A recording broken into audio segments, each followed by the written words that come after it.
A major battle to watch at the X today, Mike. Jake Naso, one of the best in the country, against the ever-game Collin Hoben. Jake Naso has made a career for himself, made his name set and sold into the Duke Blue Devils history. Career leader in freshman faceoff wins his freshman year. And there's High Point getting their first win at the X. A huge momentum booster in this first couple seconds of the game. Well, Naso went about it. Balsamo, first goal of the year, had an assist last weekend in that 20-12 victory over Bellarmine, but that game a lot less close than the score indicates. And Duke, for solely looking to corral the faceoff, once again, High Point coming away with it. Well, you figure if High Point has a chance today, they'll have to stay afloat at the faceoff X as another yard sale, and Forsoli scoops it off the turf. Looking in cage for Duke. Moments ago, that was Patrick Jamison's first bit of action. This is a Duke team juggling three different keepers as they look to decide their true starter. High Point now 3 of 3. Finally healthy. He's one of those players that Coach John Torpy talked about. Immensely happy to have him back. Himself, Collin, Cook, and a few others returning from season-ending injuries that cost them the bulk of 2023. Duke looking for the retort, and there's the first test pass by Overend. He's a big problem for opposing defenses, and he catches you off ball. First reps at the X.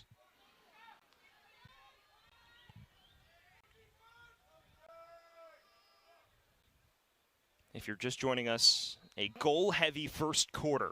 It's been back and forth. High Point led this one 2-1. Duke has reeled off the last two through Dyson Williams. Back over in another one of those players at the Division I level, taking over in net. This opportunity for him here today in his second career start against number 2 Duke. There's a lot of history to be written here at Vert Stadium. Well, they'll have to turn it in a hurry because Duke is on a 3-0 spurt. Dyson Williams and Brennan in the Northeast. Just a big body who has transitioned very nicely to the college game.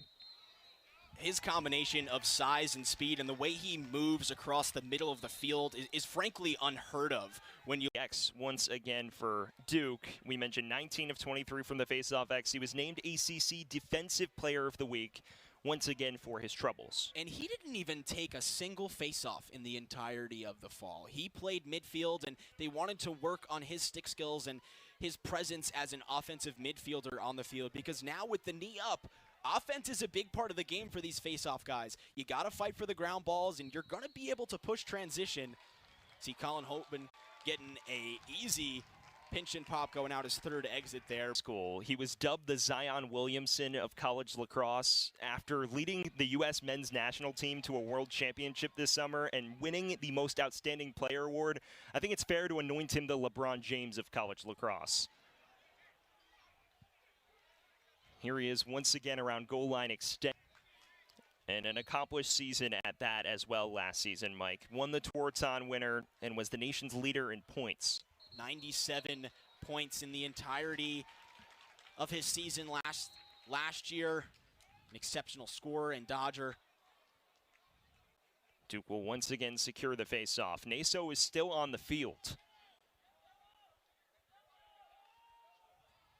Nobody could slow him down, and here today, High Point learning that the hard way. He attacks a lot of rushed approaches, and we saw it on the goal against Henry Mudlaft on this near side wing. It was a rushed approach. He didn't get his feet set, and Brennan O'Neill took full advantage of that, riding down this far right alley and scoring. John Danowski says he's also one of the nicest, most genuine human beings on 2 goals a pop. Great start for the season for him. It's one that you know that he's known that he's been capable of doing this. Injuries, obviously, putting a damper in those plans, but now healthy, really making an impact. A redshirt junior with a couple years of eligibility remaining. Still a scrap for the face-off, and Jacob Joy comes away with it for the Panthers. And that's been a big problem for High Point, unable to get successful ground balls, get into open space. Jackson Clay does a good job right there. Just so much depth across the attacking area, be it in attack, in midfield, so many options for John Danowski's bunch. You have Alex Slusher on your third midfield line. He's somebody who is capable of scoring a hat trick every single game. The depth that this Duke team has, especially on their wings as well. You get Jake Naso, someone who could win 100% of the faceoffs coming out of that. That goal counts, so the momentum is still there, but obviously you wanted to get that goal, get right back on the field, and try to replicate it once more. Naso and Hoben has been the battle all day at the X. It's borderline even, with High Point having a slight advantage. And a procedural violation against O'Neill will send it back to the Panthers. Clearly the review wasn't long enough to stop the momentum. And Clay is back on all afternoon, 1 point all afternoon for Maye, 2 goals and 2 assists for O'Neill. So O'Neill certainly having the upper hand in that matchup. Naso was 8 of 16 in the first half from the face-off X. Collin Hoben now moves to 7 and 14 himself. Quickly on the run. And you scan through this Duke roster, just about every single one of these guys is about 5'11", 6 foot and above. They're a very big physical team, and their whole entire sideline is shot from Dyson Williams, drops his hands, gets the goalie to go low, and finishes top left. Another hat trick for Dyson Williams, back-to-back to begin his season. Has now scored 18 goals in 6 career meetings with the Panthers. Chris O'Grady, as you mentioned, in cage. John Torpy said he'd be willing to go to him if scenarios suggested he should. Williams, once again on goal line. Now 4 goals on the day for Williams. Chris O'Grady, a junior out of Radnor, Pennsylvania. Slight rude awakening to begin his 2023 season. It's a great face-off win from Luca Accardo there. They have been battling tough all day. Had 36 goals and 25 assists a season ago. That's his 3rd goal of the season. He had 2 last weekend. Duke starts to control the face-off X. If you're High Point, you start to feel it slipping away. Here's the slide. Zawada's free. Zawada scores. And off the top, Michigan's all-time leader in points. The only Wolverine to secure over 200 points in a college career in Ann Arbor.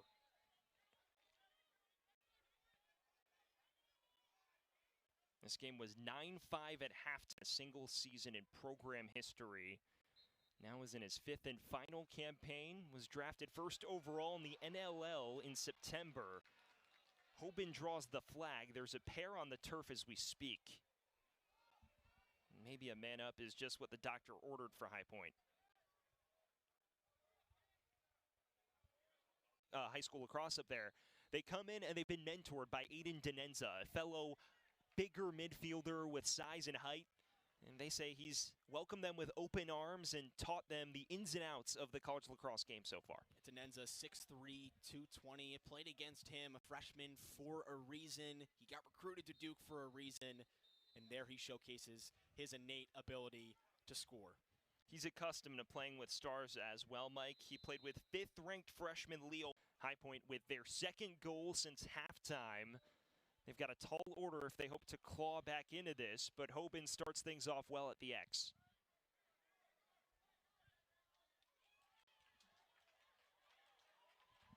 Duke's long poles have been ferocious today.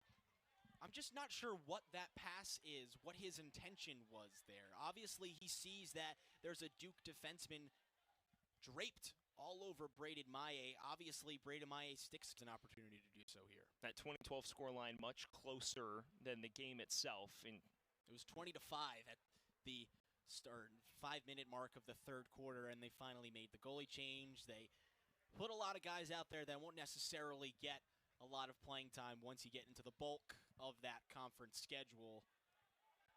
At one point in that game, Duke made a 14-0. Quick hands. It was a really good job. 8 yards in from the goal. Well, into the business end of proceedings. Still a double-digit lead for Duke. Probably played attack, X-attack, so dodged at goal line extended. Rollbacks were definitely his thing. How are you guarding that? I'm not. I'm calling for a 2-slide. Quick. Calling for a substitution. Calling for substitution.